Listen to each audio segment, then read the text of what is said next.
함께 보실 말씀은 잠언 31장입니다. 잠언 31장 1절부터 31절까지 말씀입니다. 잠언 31장 1절부터 31절까지 말씀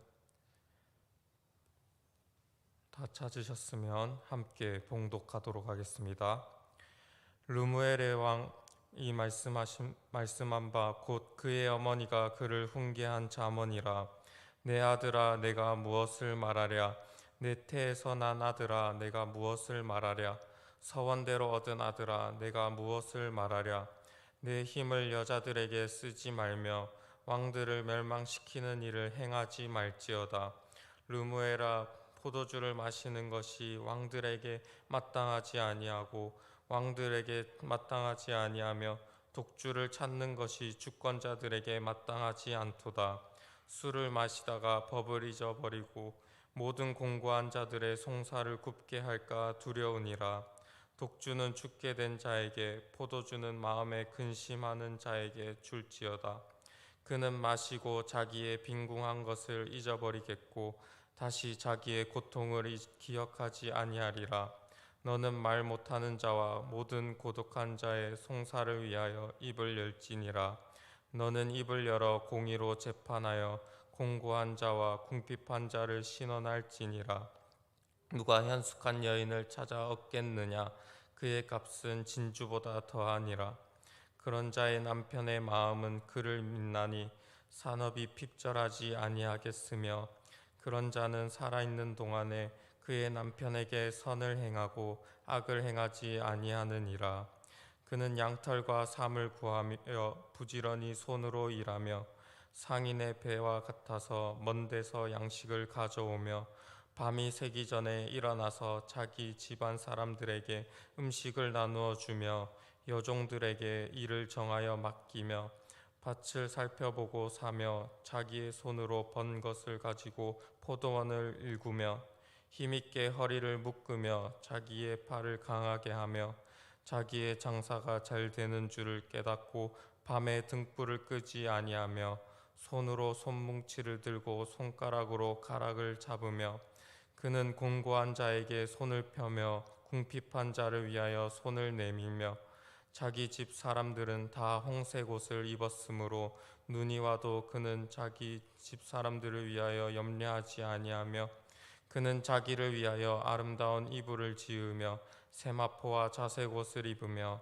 그의 남편은 그 땅의 장로들과 함께 성문에 앉으며 사람들의 인정을 받으며 그는 배로 옷을 지어 팔며 띠를 만들어 상인들에게 맡기며 능력과 존귀로 옷을 삼고 후일을 웃으며 입을 열어 지혜를 베풀며 그의 혀로 인애의 법을 말하며 자기의 집안일을 보살피고 게을리 얻은 양식을 먹지 아니하나니 그의 자식들은 일어나 감사하며 그의 남편은 칭찬하기를 덕행 있는 여자가 많으나 그대는 모든 여자보다 뛰어나다 하느니라.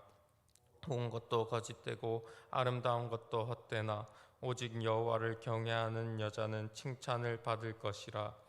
그 손의 열매가 그에게로 돌아갈 것이요 그 행한 일로 말미암아 성문에서 칭찬을 받으리라. 아멘. 오늘 함께 보실 말씀 잠언 31장은 르무엘의 잠언이라고 하고 있습니다. 이 이름은 구약의 어디에도 나오지 않는 이름입니다. 그래서 이 사람에 대해서 성경이 솔로몬을 말하는 것인지 혹은 이방 왕을 이야기하는 것인지 우리가 정확하게는 알 수 없습니다. 우리는 단지 왕으로서 통치하는 일에 대해서 그의 어머니가 훈계하시는 말씀임을 우리가 알 수 있습니다. 그리고 이 교훈의 말씀을 르무엘 왕이 기록한 것입니다. 우리가 왕이라는 이미지를 떠올린다면 강력한 힘과 리더십으로 정복하고 통치하면서 나라를 다스리는 이미지를 떠올릴 수 있습니다. 그리고 이러한 이미지는 왕의 남성적인 부분을 부각시키는 이미지라고 볼 수 있습니다. 왕이 자신의 후계자를 교육할 때 이러한 힘과 리더십 부분을 많이 보여줄 수 있을 것입니다. 그런데 오늘 본문은 어머니가 자신의 아들인 왕에게 훈계하는 것을 보여주고 있습니다. 이것은 성경의 다른 부분에서 나타나지도 않고 당시의 시대적 문헌에도 잘 나타나지 않는 독특한 부분이라고 할 수 있습니다. 여성이라는 존재로서 또 어머니라는 존재로서 그 시각에서 왕에게 교훈을 하고 있는 부분이라고 할 수 있습니다. 하나님께서는 아담을 지으시고 에덴 동산에 두셨습니다. 그런데 사람이 혼자 사는 것이 좋지 않다고 하셨습니다. 그래서 돕는 배필인 하와를 만드셨습니다. 그리고 아담과 하와는 한 몸이 되었다고 하고 있습니다. 이것은 남자와 여자가 서로 다른 존재이면서도 둘이 합쳐서 하나가 되는 존재임을 우리에게 나타내고 있습니다. 이는 여성이 남성의 부족한 부분을 채워주고 남성은 여성의 부족한 부분을 채워주는, 서로 채워주는 존재임을 보여주는 것입니다. 또한 남성이 보는 시각과 여성이 보는 시각에서 차이점이 있을 수 있습니다. 그러나 남자와 여자가 보는 시각이 서로 관련이 없는 것이 아니라 두 가지 시각 모두가 우리에게 필요한 것임을 우리가 알 수 있습니다. 남녀의 두 존재가 온전히 제 역할을 할 때 바른 공동체가 세워질 수 있는 것입니다. 그렇다면 르무엘 왕의 어머니는 여성으로서 그의 아들인 왕에게 어떠한 교훈을 주고 있는지 함께 살펴보도록 하겠습니다. 본문 2절부터 3절까지 함께 읽도록 하겠습니다. 내 아들아, 내가 무엇을 말하랴? 내 태에서 난 아들아, 내가 무엇을 말하랴? 서원대로 얻은 아들아, 내가 무엇을 말하랴? 내 힘을 여자들에게 쓰지 말며 왕들을 멸망시키는 일을 행하지 말지어다. 아멘. 여성들은 모성애가 발달해서 사랑을 나타내는 것에 특별한 시각을 가지고 있습니다. 자녀들을 사랑하는 마음도 일반적으로는 아버지보다는 더 큰 것 같습니다. 사회적 약자에 대한 관심과 돌봄도 남성보다 더 특별한 마음을 가지는 것 같습니다. 2절에서는 이러한 어머니의 마음으로 왕을 부르는 것을 볼 수 있습니다. 내 아들아, 내 태에서 난 아들아, 서원대로 얻은 아들아, 이렇게 표현하면서 뱃속에서부터 아들과 유대관계를 가져온 것을 그 특별한 사랑의 마음을 지금 보여주고 있는 것입니다. 어머니에게 르무엘이라는 왕의 존재는 왕이기 이전에 소중한 아들인 것입니다. 이러한 아들에게 어머니는 사랑의 마음으로 교훈을 하고 있습니다. 3절에서는 그에게 첫 번째 교훈을 주고 있는데 그것은 그의 힘을 여자들에게 쓰지 말고 왕들을 멸망시키는 일을 하지 말라고 하고 있습니다. 여자를 쟁취하기 위해서 전쟁도 일으키는 그러한 왕이 되는 것은 왕으로서의 그 힘과 역할을 낭비하는 것이라고 하고 있는 것입니다. 이것은 왕이 원초적인 욕구에 빠져서 자신이 진정으로 해야 할 일을 하지 못하는 것을 경계하는 교훈으로 볼 수 있습니다. 이 시대에는 원초적인 욕구를 자극하는 것들이 아주 많습니다. 우리가 필요한 욕구를 채우는 것은 반드시 필요하지만 그 필요를 넘어서 집착하게 만드는 것입니다. 사람들이 먹는 것에 집착하게 만들고 또 노는 것에 집착하게 만들고 옷을 입는 것에 집착하게 만들고 또 성적인 것에 집착하게 만듭니다. 이러한 원초적인 삶은 우리가 진정으로 추구해야 할 것들을 바라보지 못하게 만듭니다. 하나님의 나라를 다스려야 할 우리의 인생을 허비하게 만드는 것입니다. 르무엘의 어머니는 이제 술 취하는 것에 대해서 경계의 교훈을 주고 있습니다. 우리 본문 4절부터 7절까지 함께 읽도록 하겠습니다. 르무엘아, 포도주를 마시는 것이 왕들에게 마땅하지 아니하고 왕들에게 마땅하지 아니하며 독주를 찾는 것이 주권자들에게 마땅하지 않도다. 술을 마시다가 법을 잊어버리고 모든 공고한 자들의 송사를 굽게 할까 두려우니라. 독주는 죽게 된 자에게, 포도주는 마음에 근심하는 자에게 줄지어다. 그는 마시고 자기의 빈궁한 것을 잊어버리겠고 다시 자기의 고통을 기억하지 아니하리라. 아멘. 우리가 믿지 않는 사람들을 만나면 이러한 질문을 많이 받게 됩니다. 믿는 사람들은 왜 술을 마시면 안 되냐는 질문입니다. 우리는 그 질문에 대해서 술이 우리의 판단력을 흐리게 만들어서 실수하게 만들고 우리를 죄짓게 만들기 때문이라고 답할 수 있을 것입니다. 르무엘의 어머니 역시도 이 르무엘에게 왕이 포도주와 독주를 마시는 것이 마땅하지 않다고 하고 있습니다. 그 이유는 술로 인해서 법을 잊어버려서 모든 공고한 자들의 송사를 굽게 할 것이기 때문이라고 하고 있습니다. 술이 올바른 재판을 하지 못하게 만들어서 억울한 사람들이 나타나게 될 것이라는 것을 경계하는 것입니다. 그리고 8절에서 9절에서는 왕에게 말 못하는 자와 모든 고독한 자의 송사를 위해 입을 열고 공의로 재판하여 공고한 자의 궁핍한 자를 신원할 것이라 라고 하고 있습니다. 자신을 변호할 수조차 없어서 변호할 수도 없는 그런 불행한 사람들을 위해서 공의로 재판해서 그들이 억울하지 않도록 만들어야 한다는 것입니다. 르무엘의 어머니는 아들에게 왕으로서 그 역할에 충실할 것을 조언하고 있습니다. 그것은 그의 에너지를 공의로 통치하는 것에 집중해서 누구도 억울한 일을 당하지 않도록 만드는 것입니다. 우리는 우리의 삶에서 이러한 공의를 실천하는 것에 힘을 쏟아야 할 것입니다. 원초적인 욕구에 우리가 지배당하여 에너지를 낭비하는 것이 아니라 하나님의 말씀과 공의로 우리에게 맡겨진 영혼들을 돌보고 소외된 자들에게 나가 복음을 전하고 그들이 하나님 나라의 가치로 살 수 있도록 우리가 돌봐야 하는 것입니다. 르무엘 왕의 어머니는 이제 본문 10절부터 31절에서 현숙한 여인에 대해서 이야기하고 있습니다.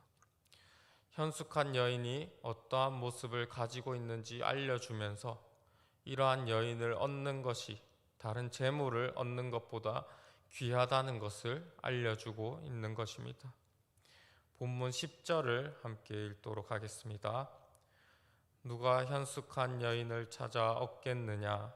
그의 값은 진주보다 더하니라. 아멘. 현숙한 여인을 누가 찾을 수 있겠냐고 묻고 있습니다. 이것은 그만큼 현숙한 여인을 찾는 것이 어렵다고 하고 있는 것입니다. 그런데 현숙한 여인을 찾는 게 어려운 만큼 진주보다 더한 값어치를 가지게 된다고 하고 있습니다. 현숙한 여인을 얻는 것이 우리가 진주를 가지는 것보다 더 많은 가치를 지니게 된다는 것입니다.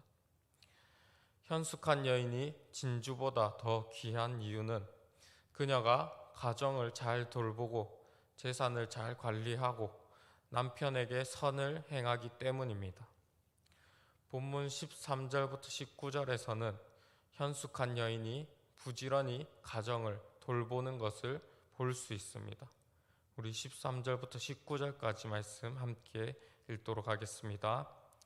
그는 양털과 삼을 구하여 부지런히 손으로 일하며 상인의 배와 같아서 먼 데서 양식을 가져오며 밤이 새기 전에 일어나서 자기 집안 사람들에게 음식을 나누어 주며 여종들에게 일을 정하여 맡기며 밭을 살펴보고 사며 자기의 손으로 번 것을 가지고 포도원을 일구며 힘있게 허리를 묶으며 자기의 팔을 강하게 하며 자기의 장사가 잘 되는 줄을 깨닫고 밤에 등불을 끄지 아니하며 손으로 손뭉치를 들고 손가락으로 가락을 잡으며. 아멘. 양털과 삼배를 구해서 부지런히 일하면서도 양식을 구하기 위해서 멀리 나가기도 하고 일찍 일어나 집안 사람들을 위해 아침 식사를 차리고 여종들을 관리해서 그들에게 할 일을 알려주고 밭을 사기 위해서 조사하기도 하고 자기가 번 돈으로 포도원을 일구기도 합니다. 이렇게 현숙한 여인은 가정을 위해서 자신을 희생하면서 부지런히 가정을 잘 돌보며 살아가게 됩니다. 현숙하지 못한 여인은 가정보다 자신을 우선시하게 됩니다. 그래서 가정을 돌보기보다 남편의 사랑만 갈구하고 자신을 희생하지 않습니다. 최근에는 독박 육아, 독박 가사라는 말이 생기면서 자신이 모든 가사를 짊어지는 것이 부당하고 이로 인해서 결혼도 망설이고 출산도 망설이는 그러한 사람들이 있습니다. 물론 가정에서 가사를 분담해서 서로 돕는 것이 필요하지만 이것은 근본적으로 희생하려는 마음이 없기 때문에 나타나는 문제인 것입니다. 가정을 잘 돌보기 위해 부지런히 일하고 희생하는 것이 지혜이고 현숙한 여인임을 우리는 깨닫고 희생의 마음을 가지며 살아야 할 것입니다. 본문 20절부터 27절에서는 현숙한 여인이 사회적으로 어떠한 영향을 끼치고 있는지 보여주고 있습니다. 본문 20절에서는 현숙한 여인은 곤고한 자와 궁핍한 자를 돕는다고 하고 있습니다. 그녀에게는 가정을 위한 생각뿐만 아니라 사회적 약자에 대해 돕는 마음도 가지고 있습니다.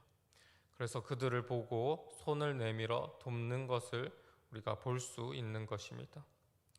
또한 21절에서는 그녀 현숙한 여인이 가정을 잘 다스려서 추운 겨울을 미리 준비하고 자기 집 사람들이 다 겨울옷인 홍색 옷을 입게 하고 자신을 위해 또 자기의 침실도 아름답게 꾸미고 자신을 위해 비싼 세마포와 자색 옷을 입는다고 하고 있습니다.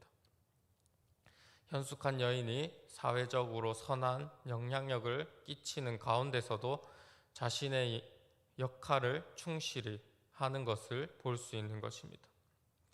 이렇게 현숙한 여인이 충실하게 가정을 돌보고 사회적으로 선한 역할을 하기 때문에 그의 남편은 사람들의 인정을 받을 수 있게 됩니다.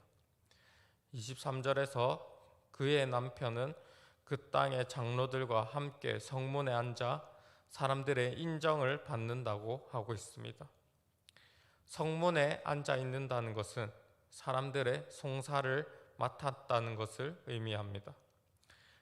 그는 그곳에서 사람들의 재판을 처리하면서 사람들의 인정을 받게 됩니다.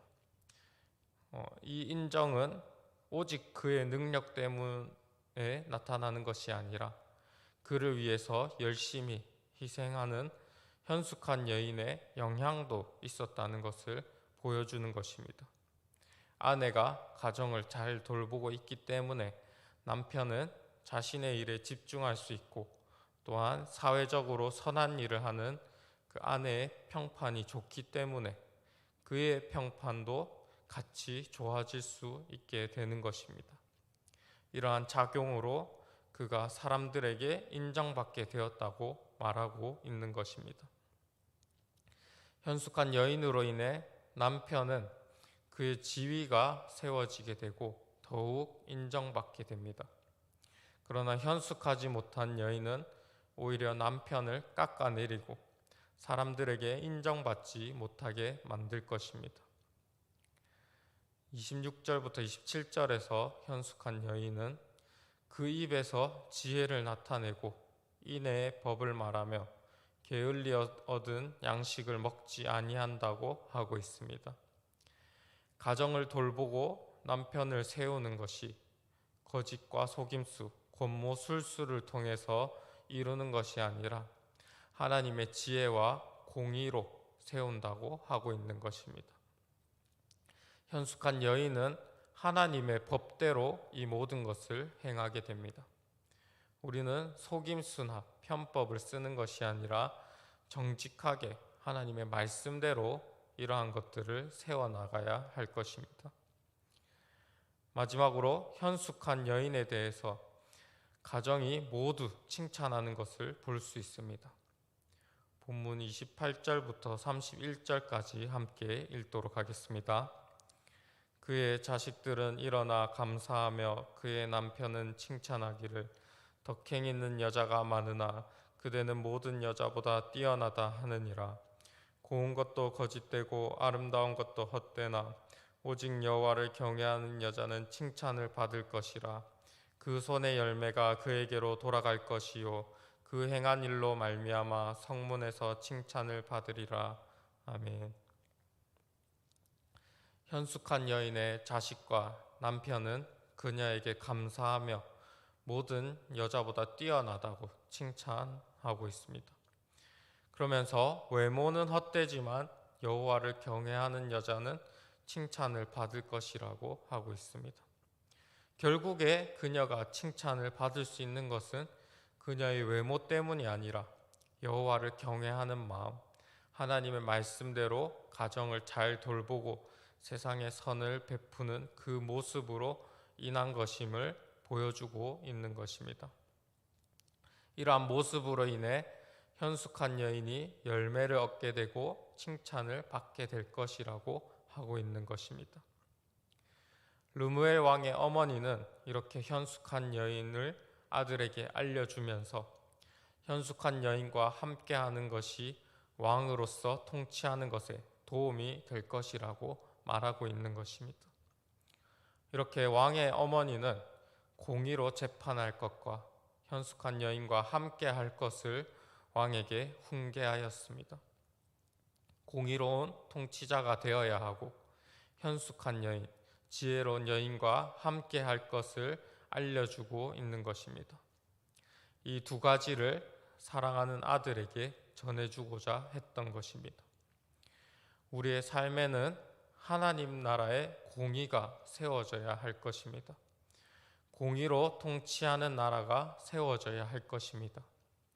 오늘 대선 가운데 우리는 재판을 굽게 하지 않고 공의로 통치할 수 있는 대통령이 세워지기를 기도해야 할 것입니다. 또한 현숙한 여인이 되어 지혜롭게 가정을 잘 세울 수 있는 자들이 되어야 할 것입니다. 가정에서의 역할에 충실하여 남편을 잘 세우고 가정을 잘 돌보고 재산을 잘 관리하는 자들이 되어야 할 것입니다. 이렇게 하나님의 공의와 지혜가 충만하여서 가정과 공동체를 아름답게 세워나가실 수 있는 저와 여러분들이 다 되시기를 간절히 바라겠습니다. 기도하겠습니다.